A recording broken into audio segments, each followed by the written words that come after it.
कृष्णा। जय श्री हरि विष्णु भक्तों। हे प्रिय भक्तों, आज बृहस्पतिवार के दिन बृहस्पति देव की बड़ी ही दुर्लभ, बड़ी ही पावन कथा को सुनेंगे। इस कथा को सुनने से भक्तों की सभी मनोकामनाएं भगवान बृहस्पति देव की कृपा से पूर्ण होती हैं। तो आइए पूरे भक्ति भाव और प्रसन्नचित मन से इस कथा का रसपान करते हैं। प्राचीन समय की बात है। भारतवर्ष में एक प्रतापी और दानी राजा राज्य करता था। वह नित्य गरीबों और ब्राह्मणों की सेवा करता था, लेकिन यह बात उसकी रानी को अच्छी नहीं लगती थी। वह ना ही गरीबों को दान देती और ना ही भगवान का पूजन ही करती थी, और राजा को भी दान देने से मना किया करती थी। एक दिन राजा शिकार खेलने के लिए वन को गए हुए थे, तो रानी महल में अकेली थी। उसी समय बृहस्पति देव जी साधु वेश में राजा के महल में भिक्षा मांगने के लिए गए और भिक्षा मांगी। रानी ने भिक्षा देने से इनकार कर दिया और कहा कि हे साधु महाराज, मैं तो दान पुण्य से तंग आ गई हूँ। मेरा पति सारा धन लुटाते रहते हैं। मेरी इच्छा है कि हमारा धन नष्ट हो जाए, फिर ना रहेगा बांस और ना ही बजेगी बांसुरी। साधु ने कहा कि हे देवी, तुम तो बड़ी ही विचित्र हो। धन संतान तो सभी चाहते हैं, पुत्र और लक्ष्मी तो पापी के घर भी होनी चाहिए। यदि तुम्हारे पास अधिक धन है तो भूखों को भोजन दो, प्यासों के लिए प्याऊ बनवाओ, मुसाफिरों के लिए धर्मशालाएं खुलवाओ। जो निर्धन अपनी कुंवारी कन्याओं का विवाह नहीं कर सकते, उनका विवाह करवा दो। ऐसे और कई काम हैं जिनके करने से तुम्हारा यश लोक परलोक में फैलेगा। परंतु रानी पर उपदेश का कोई भी प्रभाव नहीं पड़ा। वह बोली कि हे महाराज, आप मुझे कुछ ना समझाएं। मैं ऐसा धन नहीं चाहती जो हर जगह बांटती फिरूं। साधु ने उत्तर दिया, यदि तुम्हारी ऐसी इच्छा है तो तथास्तु। तुम ऐसा करना कि बृहस्पतिवार को घर लीप कर पीली मिट्टी से अपना सिर धोकर स्नान करना, भट्टी चढ़ाकर कपड़े धोना। ऐसा करने से आपका सारा धन नष्ट हो जाएगा।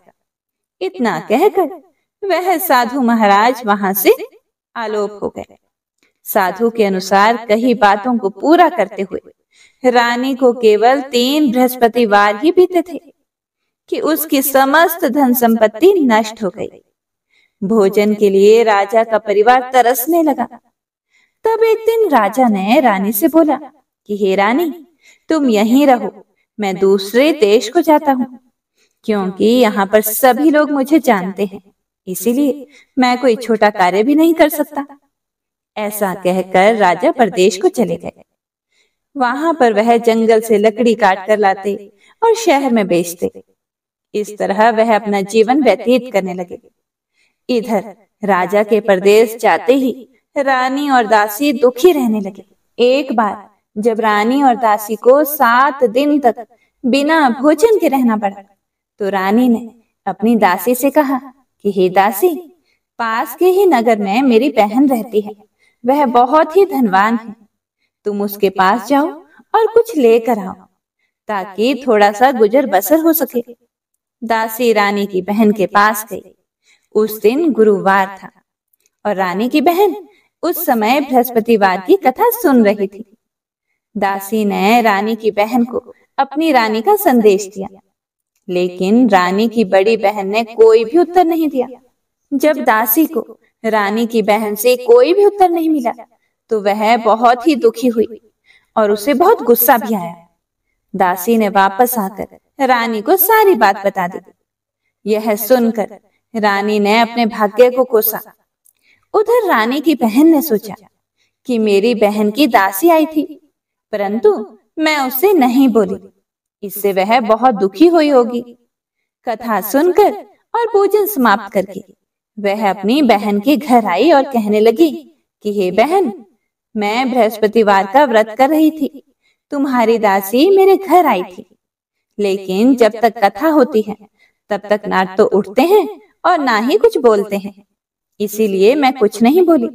कहो, दासी क्यों गई थी? फिर रानी बोली, हे बहन, तुमसे क्या छुपाऊं, हमारे घर में खाने तक को अनाज नहीं है। ऐसा कहते कहते रानी की आंखें भर आई। उसने दासी समेत पिछले 7 दिनों से भूखे रहने तक की बात अपनी बहन को विस्तार पूर्वक सुना दी। रानी की बहन बोली, हे बहन, देखो, भगवान बृहस्पति देव सबकी मनोकामना को पूर्ण करते हैं। शायद तुम्हारे घर में भी अनाज रखा हो, देखो तो। पहले तो रानी को विश्वास ही नहीं हुआ, पर बहन के आग्रह करने पर उसने अपनी दासी को अंदर भेजा तो उसे सच में अनाज से भरा हुआ एक घड़ा मिल गया। यह देखकर दासी को बड़ी ही हैरानी हुई।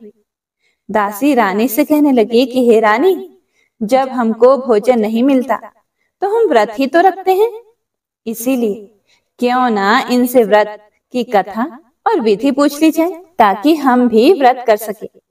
तब रानी ने अपनी बहन से बृहस्पतिवार व्रत के बारे में पूछा। उसकी बहन ने बताया, बृहस्पतिवार के व्रत में चने की दाल और मुनक्का से विष्णु भगवान का केले की जड़ में पूजन करें तथा दीपक जलाएं, व्रत कथा सुने और पीला भोजन ही करें। इससे बृहस्पति देव प्रसन्न होते हैं। व्रत और पूजा विधि बताकर रानी की बहन अपने घर को लौट गई। 7 दिन के बाद जब गुरुवार आया तो रानी और दासी ने व्रत रखा। घुड़साल में जाकर चना और गुड़ लेकर आई। फिर उससे केले की जड़ तथा विष्णु भगवान का पूजन किया, कथा की और आरती की। अब पीला भोजन कहाँ से आए, इस बात को लेकर दोनों बड़ी दुखी हुई, क्योंकि उन्होंने व्रत रखा था, इसीलिए बृहस्पति देव उनसे प्रसन्न थे।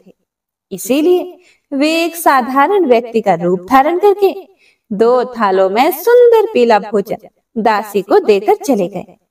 भोजन पाकर दासी बड़ी ही खुश हुई और फिर रानी के साथ मिलकर भोजन ग्रहण किया। उसके बाद वे सभी गुरुवार को व्रत और पूजन करने लगे। बृहस्पति भगवान की कृपा से उनके पास फिर से धन संपत्ति आ गई। हे प्रिय भक्तों, लेकिन रानी फिर से पहले की तरह आलस्य करने लगी।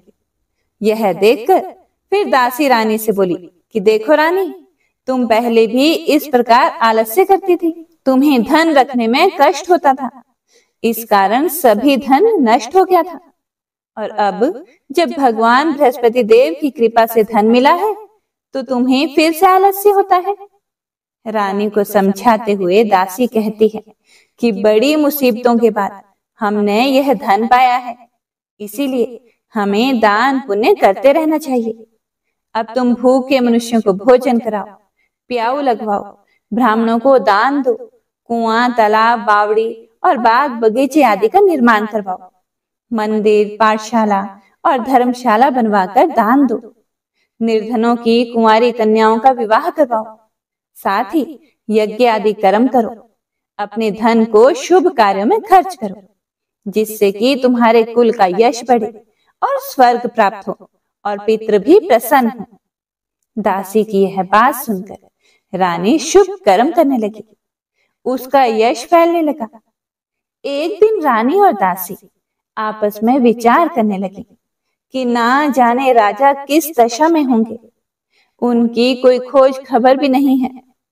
उन्होंने श्रद्धा पूर्वक बृहस्पति भगवान से प्रार्थना की कि राजा जहां कहीं भी हों, शीघ्र ही वापस आ जाएं।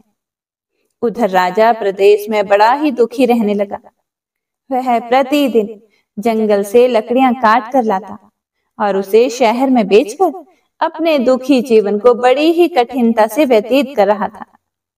एक दिन दुखी होकर अपनी पुरानी बातों को याद करके वह राजा रोने लगा और उदास हो गया। उसी समय राजा के पास बृहस्पति देव साधु के वेश में आए और बोले कि हे राजन, तुम इस सुनसान जंगल में किस चिंता में बैठे हो, मुझे बतलाओ। यह सुनकर राजा की आंखों में आंसू आ गए। राजा ने हाथ जोड़कर साधु को प्रणाम किया और संपूर्ण कहानी अपनी सुना दी। महात्मा तो दयालु होते हैं। उन्होंने राजा से कहा कि हे राजन, तुम्हारी पत्नी ने बृहस्पतिवार के दिन बृहस्पति भगवान का निरादर किया था, जिसके कारण रुष्ट होकर उन्होंने तुम्हारी यह दशा कर दी है। अब तुम चिंता मत करो, मेरे कहने पर चलो तो तुम्हारे सभी कष्ट दूर हो जाएंगे और भगवान पहले से भी अधिक संपत्ति देंगे। देखो, अब तुम्हारी पत्नी ने बृहस्पतिवार का व्रत शुरू कर दिया है। अब तुम भी बृहस्पतिवार का व्रत शुरू करके चने की दाल और गुड़ जल के लोटे में डालकर केले का पूजन करो। फिर कथा कहो या सुनो, भगवान तुम्हारी सभी मनोकामनाओं को पूर्ण करेंगे। हे प्रिय भक्तों, साधु के ऐसे वचन सुनकर राजा बोले कि हे प्रभु, मुझे लकड़ी बेचकर इतना पैसा नहीं मिलता जिससे भोजन के उपरांत भी कुछ बचा सकूं। रात को मैंने अपनी रानी को बहुत ही व्याकुल देखा है। मेरे पास कोई साधन भी नहीं है जिससे मैं उसकी खबर मंगा सकूं। फिर मैं कौन सी कहानी कहूं, यह भी मुझे मालूम नहीं। साधु ने कहा, हे राजन, मन में बृहस्पति भगवान के पूजन व्रत का निश्चय करो। वे स्वयं ही तुम्हारे लिए कोई ना कोई राह जरूर बना देंगे। बृहस्पतिवार के दिन तुम रोजाना की तरह लकड़ियां लेकर शहर को जाओ। तुमको रोज से दुगुना धन प्राप्त होगा, जिससे तुम भली भांति भोजन कर लोगे तथा बृहस्पति देव की पूजा का सामान भी आ जाएगा। और तुमने जो बृहस्पतिवार की कहानी के बारे में मुझसे पूछा है वह इस प्रकार है, ध्यान पूर्वक सुनो।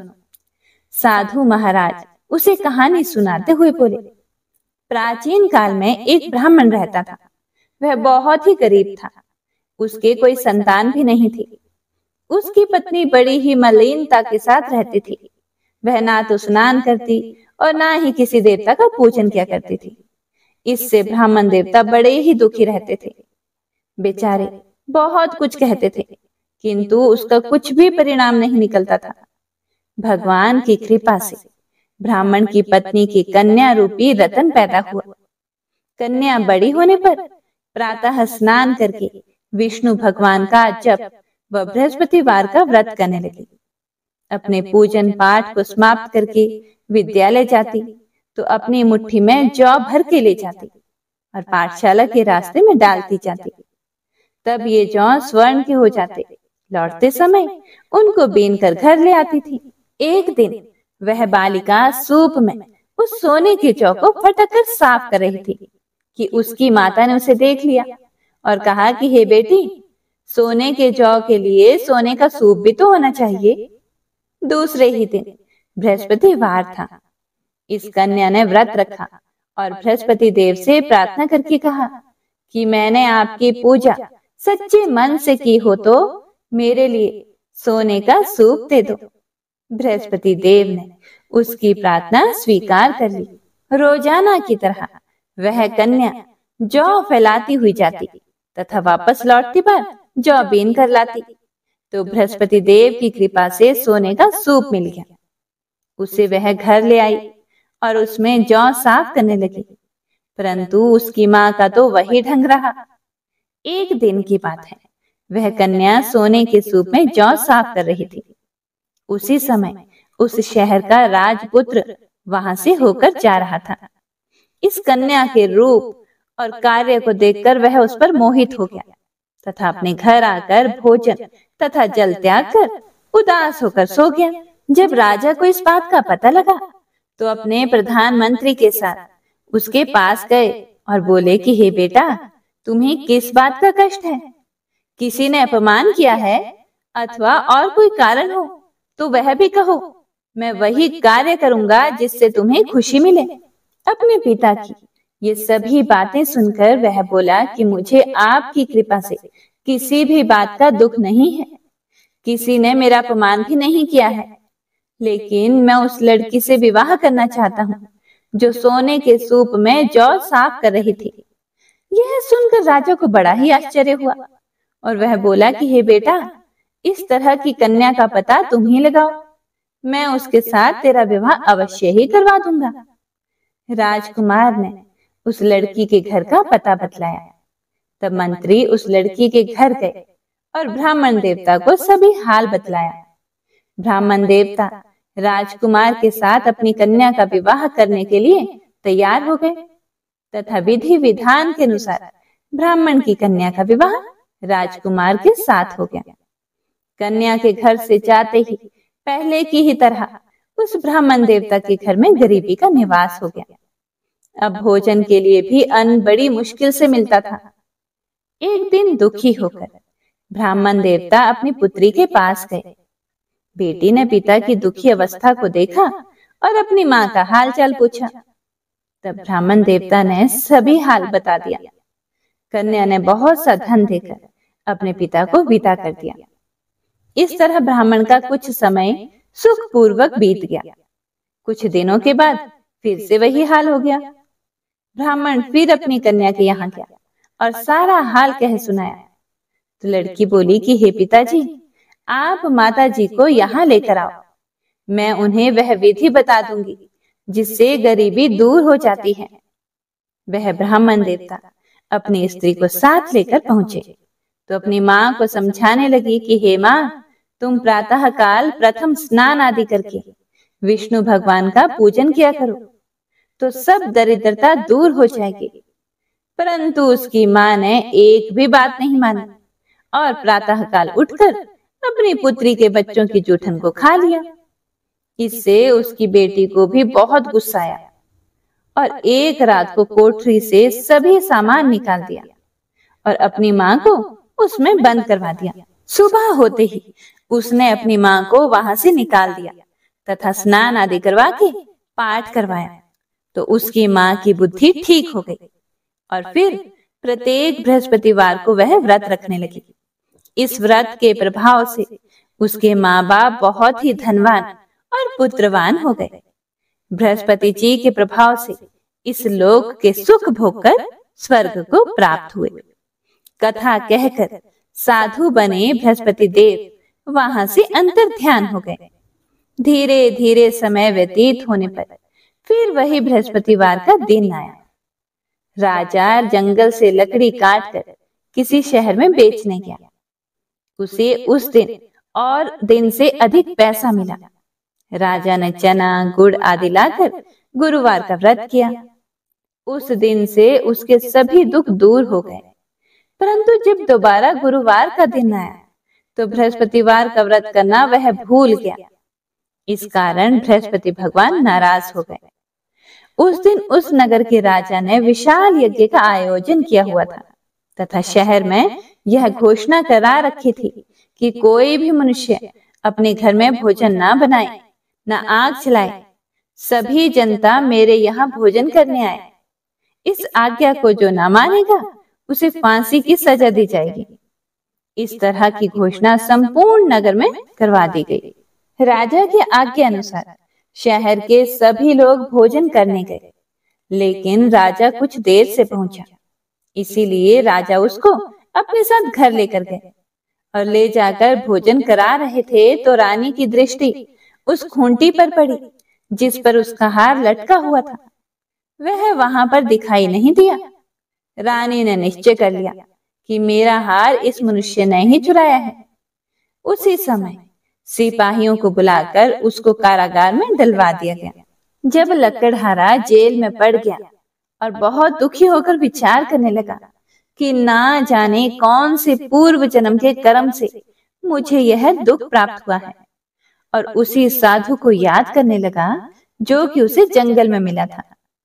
उसी समय तत्काल बृहस्पति देव साधु के रूप में प्रकट हो गए और उसकी दशा को देखकर कहने लगे कि अरे मूर्ख, तूने बृहस्पति देव की कथा नहीं की, इस कारण तुझे दुख प्राप्त हुआ है। अब चिंता मत कर, बृहस्पतिवार के दिन जेल के दरवाजे पर 4 पैसे तुझे पड़े हुए मिलेंगे। उनसे तुम बृहस्पति देव की पूजा करना और तेरे सभी कष्ट दूर हो जाएंगे। बृहस्पतिवार के दिन उसे जेल के दरवाजे पर 4 पैसे मिले। लकड़हारे ने कथा कही। उसी रात को बृहस्पति देव ने उस नगर के राजा को स्वप्न में कहा कि हे राजन, तुमने जिस आदमी को जेल में बंद कर दिया है वह बिल्कुल निर्दोष है। वह एक राजा है, उसे छोड़ देना। रानी का हार उसी खूंटी पर लटका है। अगर तू ऐसा नहीं करेगा तो मैं तेरे राज्य को नष्ट कर दूंगा। इस तरह रात के स्वप्न को देखकर राजा प्रातः काल उठा और खूंटी पर हार देखकर लकड़हारे को बुलाकर क्षमा मांगी तथा लकड़हारे को योग्य सुंदर वस्त्र आभूषण देकर विदा कर दिया। बृहस्पति देव की आज्ञा अनुसार लकड़हारा अपने नगर को चल दिया। राजा जब अपने नगर के पास ही पहुंचा तो उसे बड़ा ही आश्चर्य हुआ। नगर में पहले से भी ज्यादा अधिक बाग, तालाब, कुएं तथा बहुत सी धर्मशाला, मंदिर आदि बनवाए गए थे। राजा ने पूछा कि यह किसका बाग और धर्मशाला है।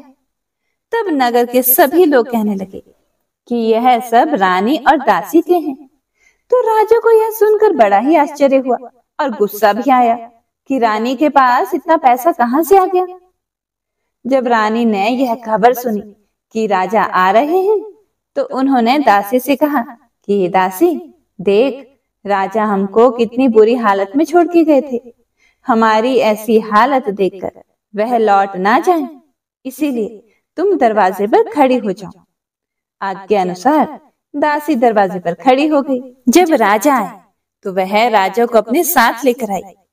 तब राजा ने क्रोध करके अपनी रानी से पूछा कि यह धन तुम्हें कैसे प्राप्त हुआ।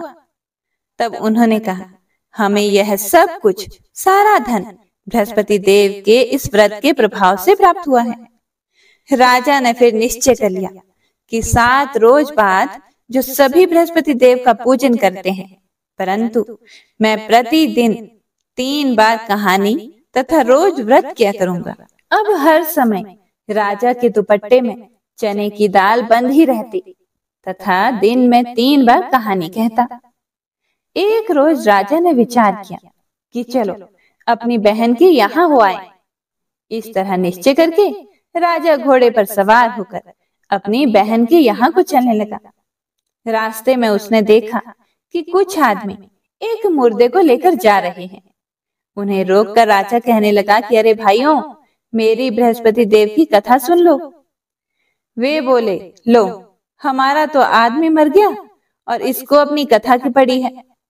परंतु कुछ आदमी बोले कि अच्छा कहो, हम तुम्हारी कथा भी सुनेंगे। राजा ने दाल निकाली और जब कथा आधी हुई तो मुर्दा हिलने लगा और जब कथा समाप्त हो गई तो राम राम करके मनुष्य उठकर खड़ा हो गया। आगे रास्ते में उसे एक किसान खेत में हल चलाता हुआ मिला।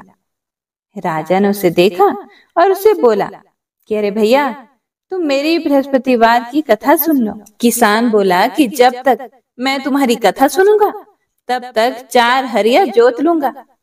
जा अपनी कथा किसी और को सुना। इस तरह राजा आगे चलने लगा। राजा के हटते ही बैल पछाड़ खाकर गिर गए तथा किसान के पेट में बड़ी जोर का दर्द होने लगा। उस समय उसकी माँ रोटी लेकर आई। उसने जब यह देखा तो अपने पुत्र से सब हाल पूछा और बेटे ने सभी हाल कह सुनाया।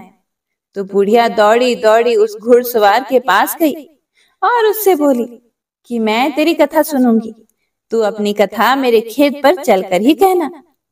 राजा ने बुढ़िया के खेत पर जाकर कथा कही, जिसके सुनते ही वह बैल उठ खड़ा हुआ तथा किसान के पेट का दर्द भी बंद हो गया।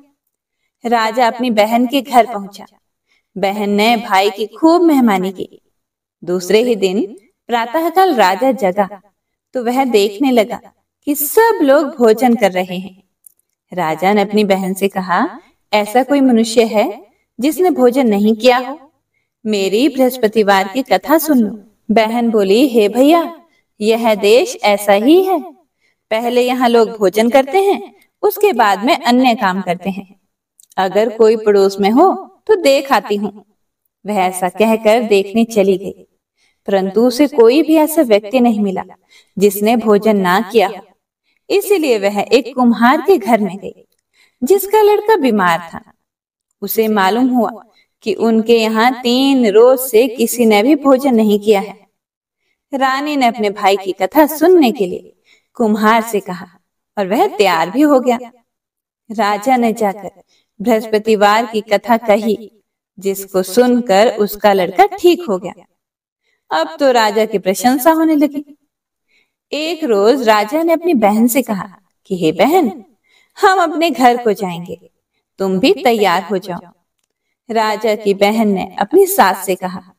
फिर सास ने कहा कि हाँ चली जा, परंतु अपने लड़कों को मत लेकर जाना, क्योंकि तेरे भाई के कोई भी औलाद नहीं है। बहन ने अपने भैया से कहा कि हे भैया, मैं तो चलूंगी, पर कोई बालक नहीं चलेगा। राजा बोला, जब कोई बालक नहीं चलेगा तब तुम भी क्या करोगी? बड़े दुखी मन से राजा अपने नगर को वापस लौट आया। राजा ने अपनी रानी से कहा कि हम निर्वंशी हैं, हमारा मुंह देखने का धर्म नहीं है और कुछ भोजन आदि नहीं किया। रानी बोली कि हे प्रभु, बृहस्पति देव ने हमें सब कुछ दिया है, वही हमें औलाद भी देंगे।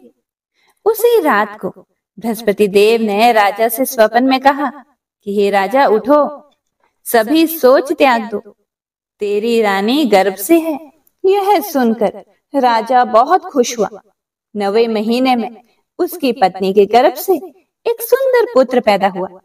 तब राजा बोला कि हे रानी, स्त्री बिना भोजन के रह सकती है, पर बिना कहे नहीं रह सकती। जब मेरी बहन आए तुम उससे कुछ भी मत कहना। रानी ने सुनकर हाँ कर दिया। जब राजा की बहन ने यह शुभ समाचार सुना तो वह भी बहुत खुश हुई तथा बधाई लेकर अपने भाई के यहाँ आई।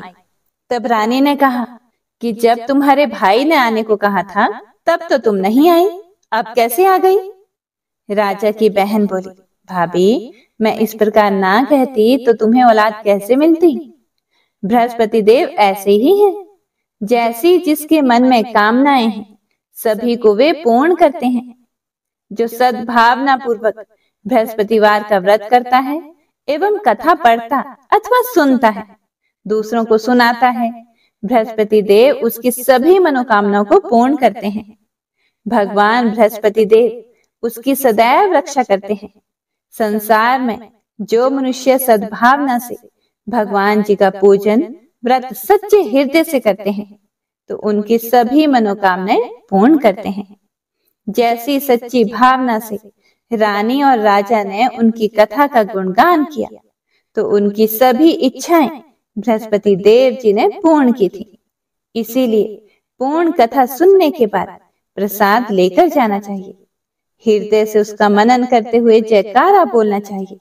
तो प्रेम से बोलिए बृहस्पति देव की जय, भगवान विष्णु की जय। जय बृहस्पति देवा, ओम जय बृहस्पति देवा। छिन्न छिन्न भोग लगाऊं कदली फल मेवा। ओम जय बृहस्पति देवा। तुम पूर्ण परमात्मा, तुम अंतर्यामी, जगत पिता जगदीश्वर, तुम सबके स्वामी। ओम जय बृहस्पति देवा। चरणामृत निज निर्मल सब पातक हरता, सकल मनोरथ दायक कृपा करो भरता। ओम जय बृहस्पति देवा। तन मन धन अर्पण करे जो जन शरण पड़े, प्रभु प्रकट तब हो करे आकर द्वार खड़े। ओम जय बृहस्पति देवा।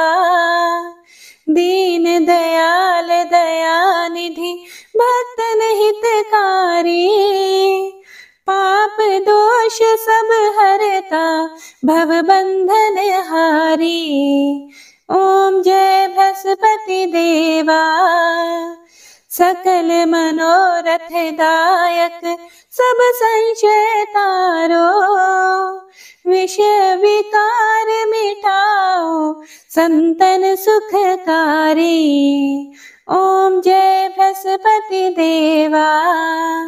जो कोई आरती तेरी प्रेम सहित गावे, ज्येष्ठानंद आनंद करे सो निश्चय पावे। ओम जय बृहस्पति देवा। ओम जय बृहस्पति देवा। ओम जय बृहस्पति देवा। छिन्न छिन्न भोग लगाऊं कदली फल मेवा। ओम जय बृहस्पति देवा। प्रेम से बोलिए बृहस्पति देव की जय।